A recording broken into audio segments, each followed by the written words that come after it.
Velvetio and that Soraka had a really, really good game yesterday. Yeah, there's two of the bands. Well, all three of our bands were people that they played yesterday.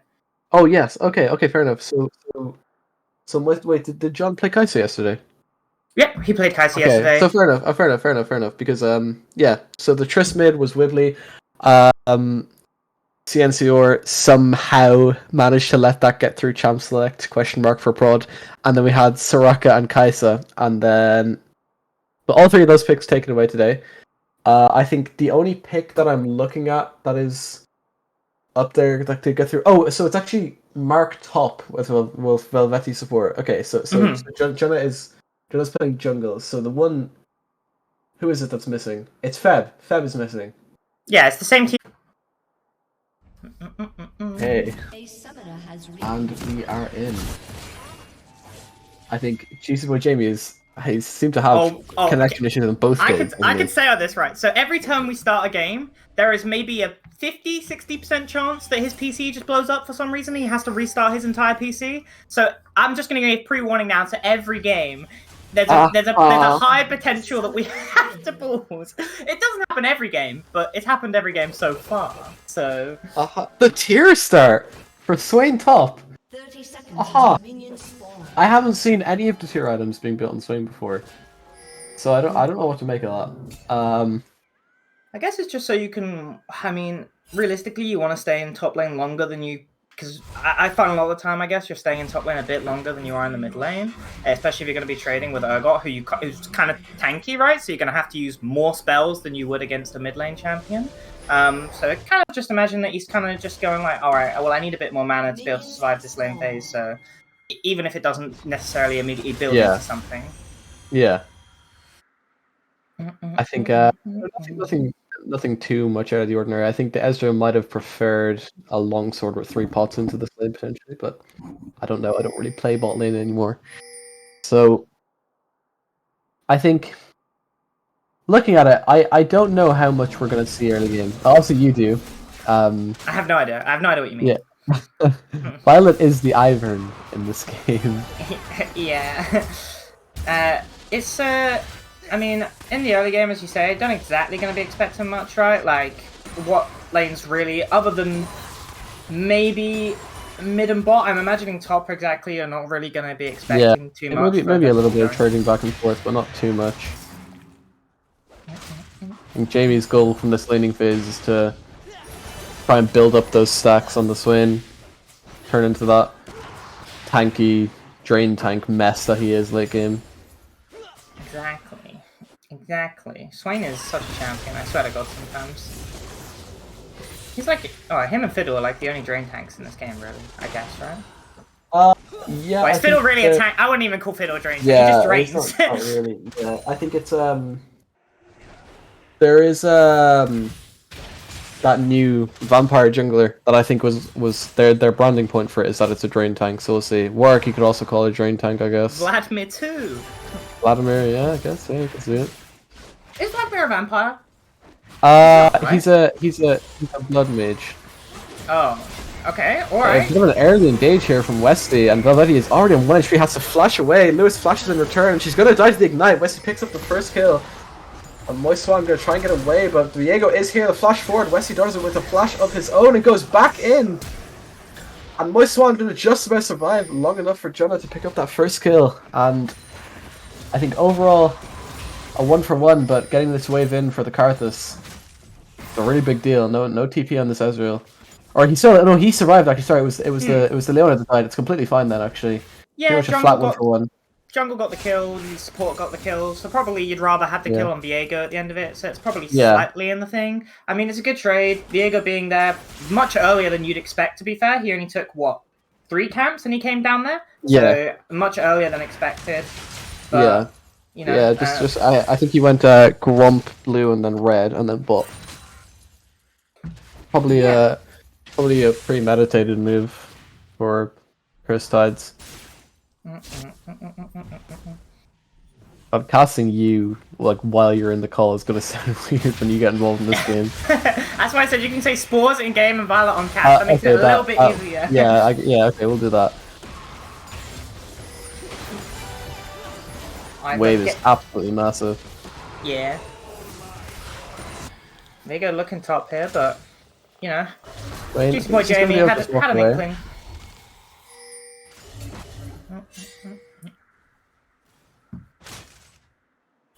Yeah, so more action than you'd expect in the early game immediately, but as I say, you know, kind of just got a good pick on with the jungler responding. Kind of imagining chill out. Westy looking for a roam here onto the mid lane, but Oswald gonna miss that stun, means that there's not really gonna be much follow-up. Okay. Flashy emote, step away. Good, mental damage. I think the big point budget in both teams going into mid lane. Well, I'll also jungle on Cursed Tides as well, but I think that's a very uneven matchup in jungle points wise. Yeah. But mid is two very good players. Yeah, going for a little bit of a trade. I think it might be a little bit difficult for this Jace to stay on top of the Syndra, and the Q aiming for the Howling Abyss, I think. Yeah, a bit of a miss, unfortunately, but you know, up a bit of CS in the mid lane at least is what you're expecting. Up CS mid and top in the solo lanes, only a little bit, but still relevant. Bot lane falling a little bit behind, as you'd probably expect from a Karthus Seraphine. They're going to get lane pro pretty heavily. Yeah. Nice Q, sniping, and again. Those isolated Qs hurt even early game.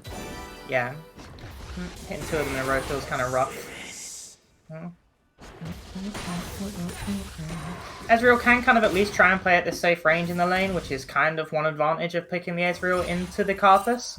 I think Ezreal is one of the picks I'd want to have into the Karthus, but the Leona does sound a little bit rough.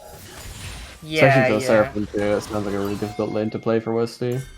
It's kind of rough. It's just like you kind of just have to pick your moment exactly, and that's kind of all you can do. But here, a good engage from Westy. The root's just going to go just wide, but I think John is probably going to fall here in the end. He does, and Westy picks up his second kill. Letty, I think, just going to be able to get her out with her life here. That's a 1-for-0, but another kill onto Leona is not ideal. Very nice done from Oswald to stop the hammer down, whatever that move is called. I'm going to call it the hammer down because that's basically what it is. Yeah, I haven't really played against Jace mid very much, so I don't actually know how this matchup goes, but... Ooh, eating forward on the Ezreal, not really a good idea there. Is here in bot lane. Westy's going to try and keep them away for long enough, but I think this is going to be 2 kills for the Viego, but a huge heal comes in! So much HP regenerated immediately, and it's a kill for Lewis Oi on this Ezreal.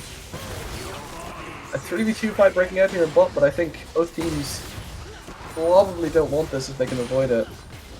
And I don't know where all that health came from so quickly. Heal, summon a spell. I've never seen that spell heal before. That's a new one. I didn't know that. Is this in the new patch? Yeah, I feel like I've never seen that spell heal that much. Yeah, we hacked the game. We made it heal a bit more. You know how it goes. Just a little bit, just enough to get through that one fight. Mark is struggling just a little bit into this top lane matchup. How's rush those Merc Treads? I think basically all the action's been down in the bot lane so far. Yeah, pretty much. Yeah, I think the Merc Treads and potentially a Hex Drinker or just another pair of Merc Treads onto Wibbly as well help a lot with this Syndra. I think it's pretty much impossible to lane into Syndra once she hits level 6 without a null magic at least. Yeah, you can just get blown up, especially. Has, yeah.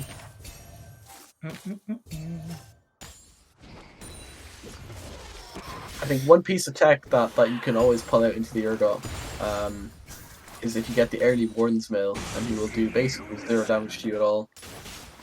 Yeah, going for more just the AP and healing, but... Yeah, I would have liked to see the Warden's Mail early for Jamie here, because, you know, even the Jason, the Viego, that would be really effective against, but...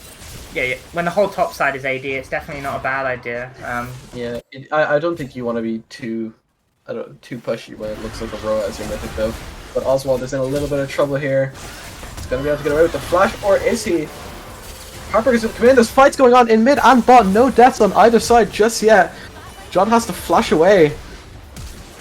The Cursed Tides bot lane really struggling here. Westy maybe with a little bit of an unnecessary flash out of that fight. Yeah, Viego escaping on the smallest bit of health. Now gets away. I don't know how there was no kills in either of those fights. Mark using that E to get forward, but so difficult to get on top of Swain, and John survives on 1 HP again! I think that was the Seraphine Shield The came in. power of the I think he was Seraphine dead, Shield, if not. yeah, most definitely, yeah. Nice little attempt, but they're going to get some pressure into the bot lane now. Cursed Tides having this game brought to them. In general, overall on the match, it's kind of, Yeah. you know, even right now. I think it's very easy to be against a team that's perceived strong and to sit back and play reactively, but GGL really bring the fight to them. It's nice. But I think the bot lane is the biggest point. They're struggling here. The E does land onto Jamie, and I think they should be dead, but the Seraphine that's going to come in bot lane, and Junna is going to be able to take this free kill onto Westy. It goes to Whibley in the end. That's also another solo kill. Courtesy of the Karth Assault solo kill in top lane. Betty with a good flash and root, and this is going to be another kill, but Swore is here to save her ADC. And this Israel is going to get out with his life in the end and picks up a kill. Absolutely fantastically played from you. Like, and okay. I think you're in a little bit of a pickle here. No, this is great. Trust me, I get the kill. Oh, okay, yeah, never mind. Okay. And it's Ezreal still going to get with his life, and Ivan's going to go forward, and that is a very, very dead Syndra, and it's fallen apart very, very quickly here. Yeah, you salvaged what you wanted. You salvaged what you could of it, but this is rough. And Usoi playing with fire a little bit here. Diego not shying away from the dive. I retract exactly what I just said. No, yeah, so immediately we see like a sudden change in it. In the top side fight, I think the mistake was pulling in that E. There was no need to really do it. You know, as a Swain, you always want to get that extra stack, but you know, you don't want to pull Urgot close to you within that range, and then just stepping too close from around that edge means that he was able to get that kill.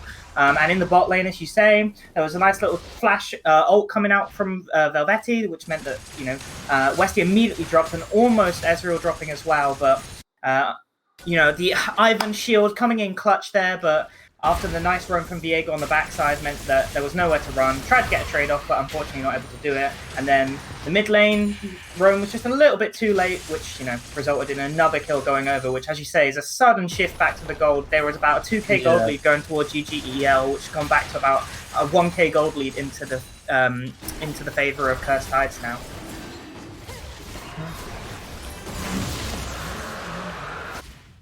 A dragon, an ocean dragon, the best first dragon, coming for the side of its Cursed Tides. Game's rigged. Hey, Merc cards, as I said, for both Jace and Urgot, it's going to make them a pretty big problem to deal with. The amount of AP and CC that you're relying on. Yeah, I mean, where would you like to see attacked here if you were on the sides of GGEL? So you had a little bit of a, you know, a little bit of a mishap maybe, you know, got to trade off if you can, but where would you look to attack here necessarily? God, I don't know. I feel like maybe throwing all your eggs into this bot lane basket might be your best bet, considering the Ezreal is already ahead and Swain is going to scale freely, but I think the Syndra, especially with First Strike, that is a solar player that goes down in that bot lane. Nothing going to come of that in the end, but of course, my opponent's in a little bit of trouble here in top lane. Oswald trying to help her over the wall. I think between the Karth Assault and the Urgot ult, she is going to survive, actually, and it's Junna that finds himself in trouble. Tries to run out of the pit, and Jamie completely misses him. But it isn't. He doesn't get the kill in the end because he walked straight back. I don't actually know what's going on. So in that fight there, so it was in the pit with me and the Viego. I managed to flash over the wall, shield myself so I don't die to the Urgot ult, and then after that, I don't know why the Viego came back in. Trouble. It's a solo kill for Oswald. Whitley forgot how much damage this champ can do, even when she's not necessarily ahead. But the mastery flash. I don't know how Junna managed to walk out of the pit past Jamie without being seen. He escaped and then decided, you know what I'm going to do? Walk back into the Swaino. But oh, that is a big herald. With Whibley being dead. Yeah, turret playing he's going to keep back in. Jonah is here. Swords might find himself in a little bit of trouble. Jonah does not want that. But he's going to continue. Stun does land. Your team's turret has been destroyed. They're going to get away with it. Gold lead sitting at about just under 2k now. Uh-oh. And Spores Uh-oh. is in trouble. That is a very dead Ivern. How did Viego get that kill? I got hit by Shock Blast and died, and then Viego got the kill. Oh, I red yeah. buff, I guess, I imagine, right? But Jamie might find himself in a spot of bother in this top lane. Sun is going to come in. Bastard, basically no time at all, and the Urgot ult is going to be enough to finish him off. Another kill for Mark. Mark has been putting on a clinic in the opening weekend of UNL. Yeah, considering how low his points are as well, you know? Yeah. He's supposed to be one of the very anchors for the team. impressive. Yeah.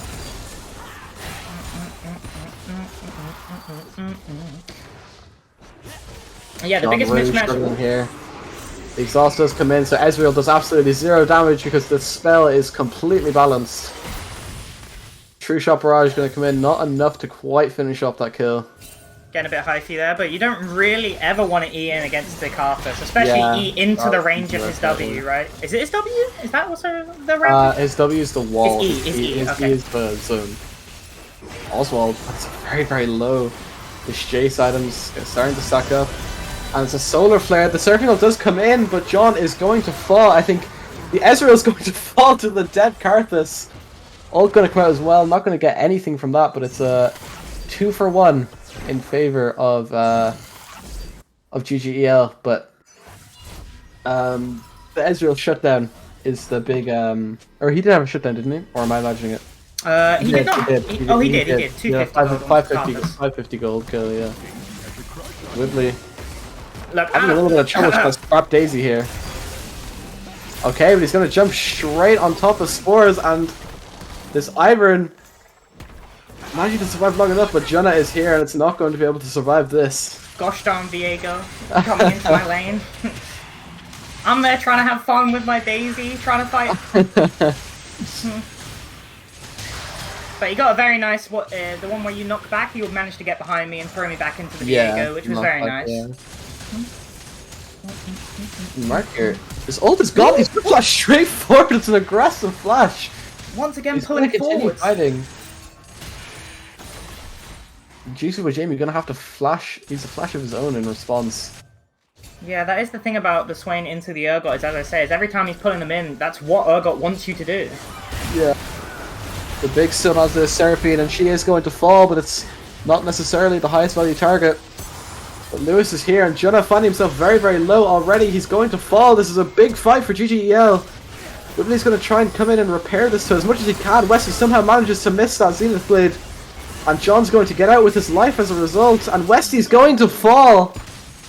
What looked so good, so immediately turned bad. Yeah, just a miss on the Zenith Blade and a miss from the Ezreal Q meant that Karthus was able to walk away. You land that Zenith Blade or you land that Ezreal Q and that Karthus drops, you probably don't trade. The Ezreal probably still dies, but you get that shutdown on the Karthus and the Leona probably lives, so definitely a bit of a tragedy there.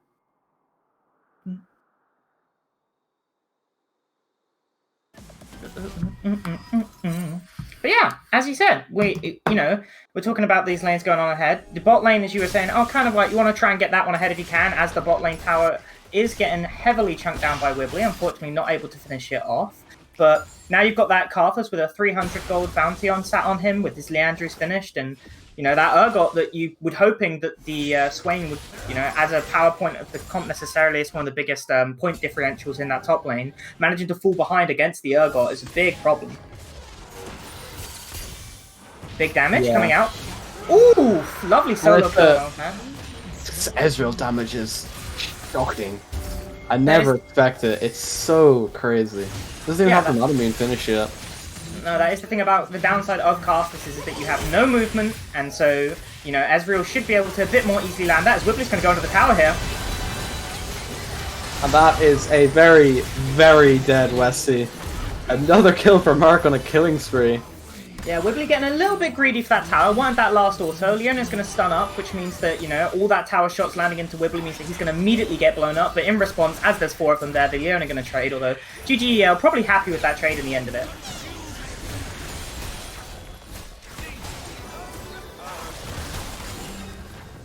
Daisy is Daisy. going to Tragic. fall.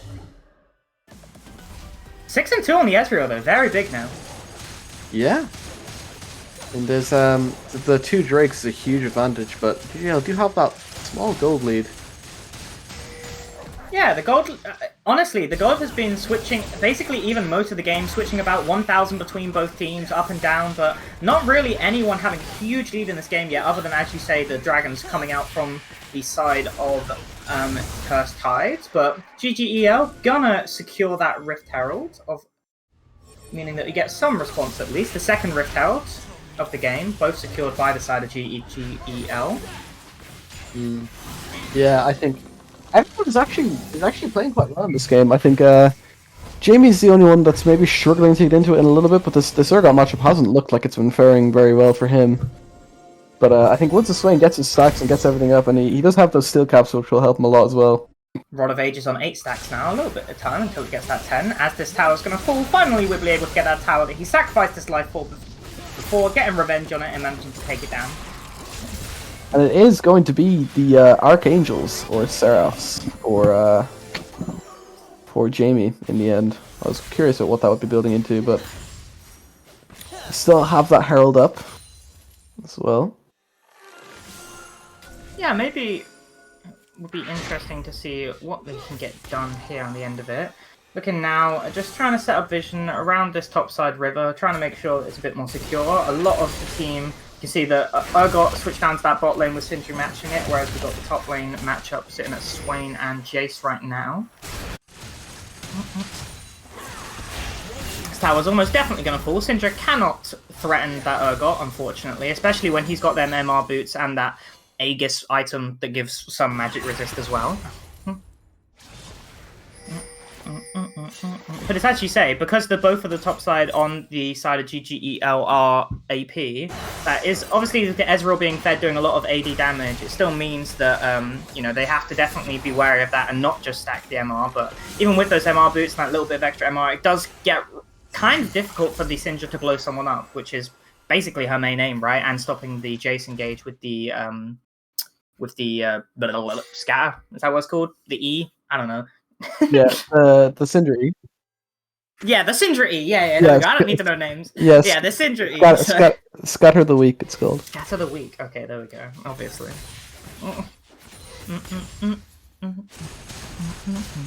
But yeah, once again, the gold's sitting basically even just for the last 22 minutes of the game. Only about a 1k, 2k difference between them at any point during the game. But honestly, you're probably more scared of the scaling on the side of... Well, actually, I don't know. I think it's about even. Ezreal scales really well, but so does Karthus. It gets really difficult in the late game because Karthus always gets that free damage with his ult, and if he's building a decent chunk of AP, you smack that R button down, and then what? Everyone is chunked by 25%, 50% health immediately on it, which means that, you know, Urgot and Viego can begin to go in. If Viego just needs that one reset to begin the fight... Wow, the Syndra's damage is stacking up. Yeah. Yeah, the...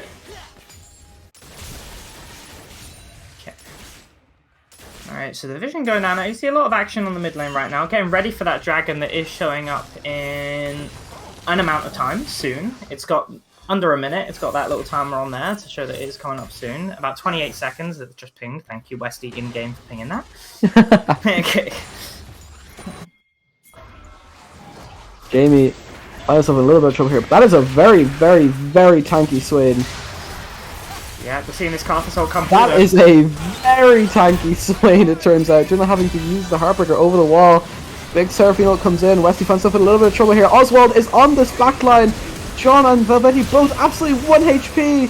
And they're both going to fall immediately. It's a big fight for GGL already. Just going to try and walk back into this fight. Gets that first reset. Westy's going to fall. It's Wibbly and Jonah versus the world. Mark is still alive on this backline. He is so tanky. Daisy, Ivern, and Oswald all hitting away at him, just not able to break this HP bar. And it's a 2 for 2. The GGEL top laner and support for the collected Cursed Tide's bot lane. War doesn't Yeah. manage to land that route, but not taking any damage, this Urgot. Lewis is here, Yeah. Joe's going to choose to not flip that fight. What originally looked like a pretty decent fight coming out, as you see Cursed Tide's going to end up taking down this mid tower. Syndra's looking rather low here, and that Urgot ult is going to clutch her up. Nice! Very, very nice. Yeah, you see that poke coming out from the Jace, meaning that you're getting low enough for the Urgot execute, which means that they're easily going to be able to secure their third Drake of the game, putting them on soul point. And that Mountain Soul is, going to make this huge Urgot even more of a struggle to take down. Point, yeah. I mean, this Urgot, like the Urgot when it gets ahead, people just forget about how oppressive and disgusting it is. Yeah, we had my dear teammate Hawksbill accidentally joined call there, not realizing that we were casting. Velvetti, oh my god, dies so quickly, and Whitley's going to be caught out here by the Xenon Blade. This could look like a huge fight for GGEL. Whitley, 1 HP on this backline, he's going to fall. And Junna is the last one here, most definitely going to get a reset actually, and Mark is still alive. Lewis cannot break through it. Wesley's going to be the next one to fall, but Urgot falls first. And Lewis is here, it's a 1v1. Leona against the Ezreal. Junna manages to get the Heartbreaker over the wall. The fail flash into the arcane shift. It's not going to be enough. Junna's going to escape with his life. Or is he? One more auto work Q, just one more. No, Lewis. And Oswald comes here to collect that 700 gold. He just give the gold to the Syndra, Yeah, of course. So And this Syndra's coming up and hitting 3 items now, so they're only turning their sights towards Baron, I think. Yeah, it's difficult though, as you say. It's only Syndra and Ezreal up right now, so it's kind of difficult to go for that Baron start on it, even if the Viego is dead. Could have maybe set up some vision there, or maybe got a ward down so we could get a TP angle. No vision on it or anything means that, we're not really gaining anything from that play necessarily. Nice chunk. Big damage from Jace. And GGL, they're winning these fights, but they're just not getting anything from them. So far down in those Drakes. It's like every time they have a good fight, there's nothing up for them to take. Still, slightly in possession of the Skull lead. A 700 goal difference at 27 minutes is extremely close. It's kind of insane. Even in game, you don't realize how close the gold is the entire game. But as we're now seeing that Cursed Tides are looking to start up that Baron themselves, as EL is on that bot side. It's definitely the closest game we've had so far this season. They're going to take down that Baron very quickly. They're going to take the Baron for free, courtesy of Oswald showing bot, I think. Yeah, Oswald showing bot and no vision on it means that it's going to be a nice little free Baron for what necessarily when, GGL could have got control over that Baron pit, or at least the river, and kind of kept it, but just forgoing that means that they're easily able to get that Baron with no contest. Hindsight's a beautiful thing, eh? Yeah. Yeah, I have no idea why they would ward that Baron. That's crazy. What kind of team? Even with that fed Ezreal, not doing any damage. The Solar Flare unfortunately misses, but he does get a route straight onto Karthus. Really, really well played from Wesley there, and that's going to be a kill. Jamie's still alive here, but the Karthus ult's going to come in. The Requiem does so much damage! And Jamie, and the Urgot ult so close to catching something as well. Wesley might have to give his life here, gets knocked back into his team. The Flash may be a little bit optimistic. Yeah, the 2 for 1 for Cursed Tides. Just missing on that Jace there, probably would have secured the kill, was able to land it, but unfortunately not, which means they're going to go for a nice little push down the middle lane here, and as you say, it's just...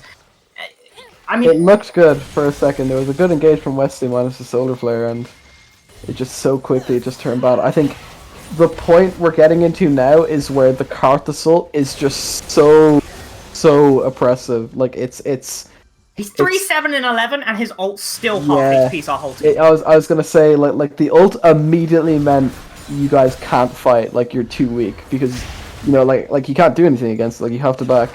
Especially as I say, with the Viego resets and the Urgot ult, that means where this comp's coming together as well. And even that nice Seraphine ult, meaning that you just caught the edge of that Swain as he was trying to get away, meaning that he got picked off and wasn't able to create that space for the team anymore, which meant that they just had to retreat.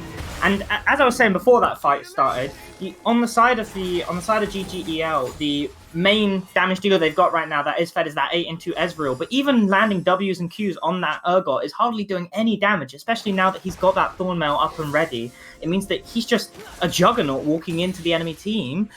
You know, it can almost one-tap any of our team while also being incredibly hard to kill. So looking to set up for this Drake now, is you don't really want to give over this soul point. You want to try and do everything you can to try and protect it, especially as I mentioned before, with the problem with this Urgot being so tanky, makes it so hard. Yeah, I mean, you're giving up the soul at this stage, not the soul point.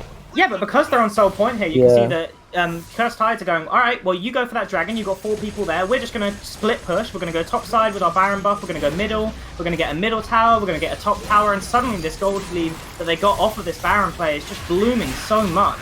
Nice little E landing on. Whitley to die immediately. I just maybe forgetting about the burst on this Syndra.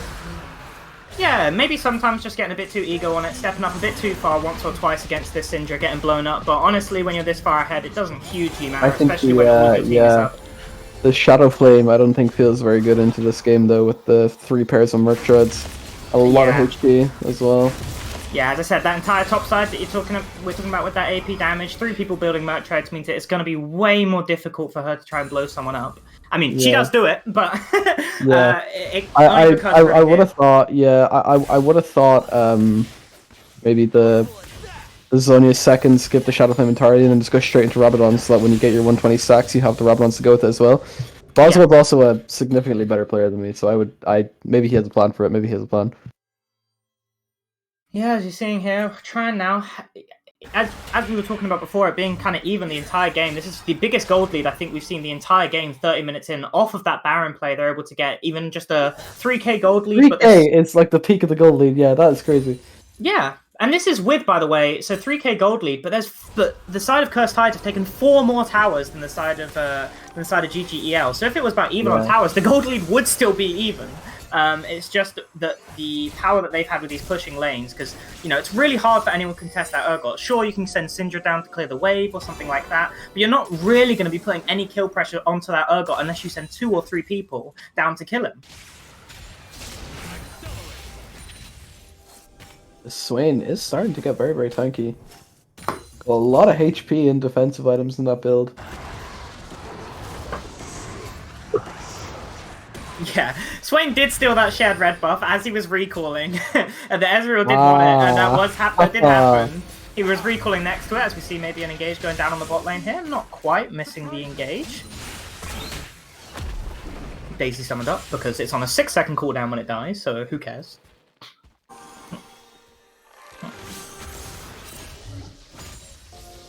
Daisy is like the best ward, you know? Yeah, just send her in for vision. Yeah. When they're gonna get caught by the Zenith play, it has to use the Heartbreaker to get away.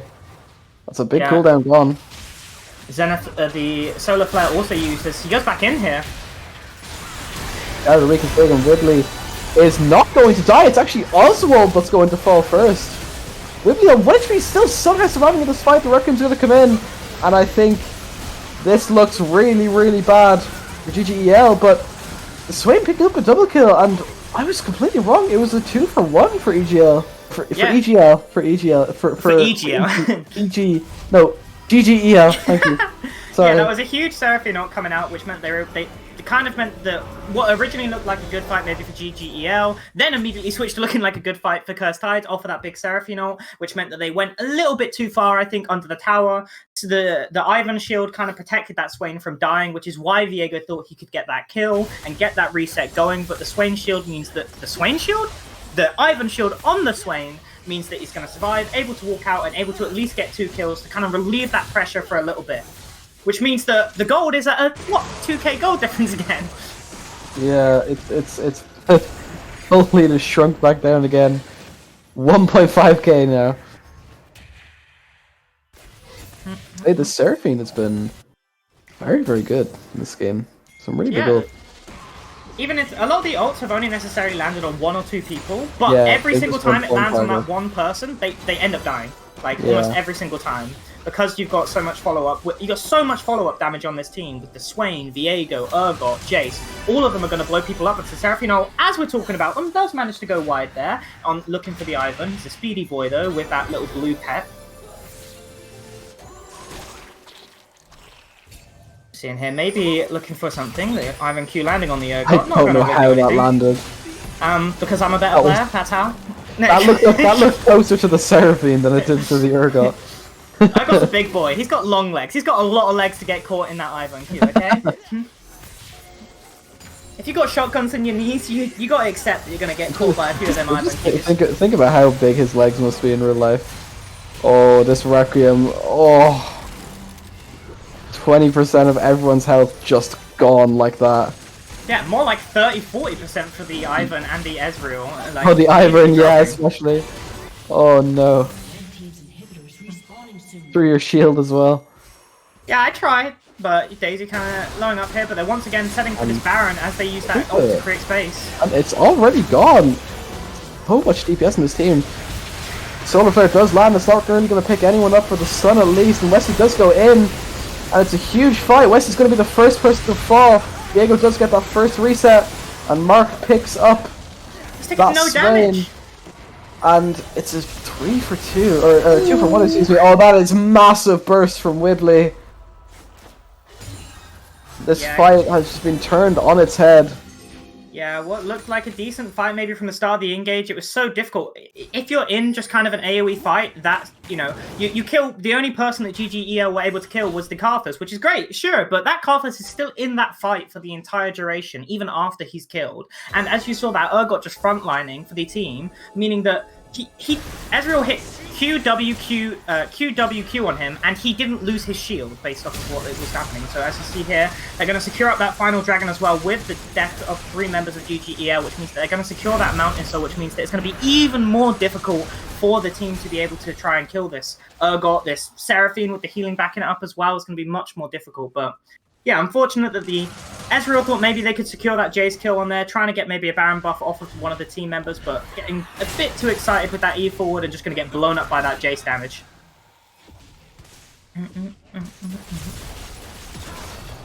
And that tower is long. What the fuck was that Jace damage? Hold on a second. That took him 4 autos to blow up that whole tower. Crazy.